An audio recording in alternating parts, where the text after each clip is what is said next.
Вчера, 3 апреля, произошел конфликт между жителями приграничных сел, это Учдубю Баткенского района Кыргызстана и Ходжайло из Варинского района Таджикистана.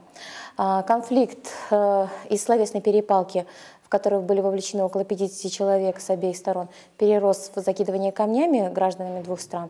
Но в течение получаса конфликт был локализован. На сегодняшний день ситуация, обстановка на данном участке государственной границы стабильная.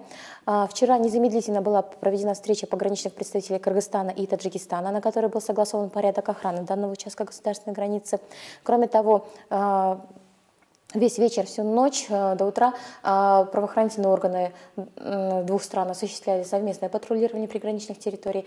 И сегодня, вот сейчас, завершилась встреча делегаций, в состав которых с двух сторон вошли, значит, представители государственных регистрационных служб, акимы районов, пограничные представители и представители правоохранительных органов обеих сторон. На встречах обсуждался вопрос проведения качественной разъяснительной работы среди населения приграничных районов.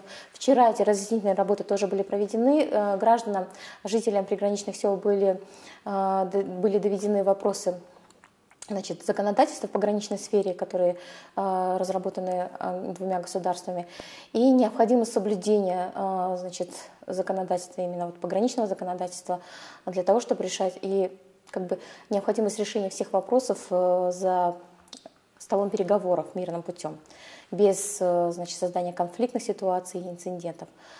Вот встреча сегодня завершилась. В дальнейшем мы также продолжим. Государственная пограничная служба находится в постоянном контакте во взаимодействии со своими коллегами, с нашими коллегами из Таджикистана. То есть порядок охраны данного участка государственной границы сейчас определен, и он осуществляется, реализуется. Что касается пограничных подразделений, дислоцированных в Баткенской области, то они переведены на усиленный вариант несения службы.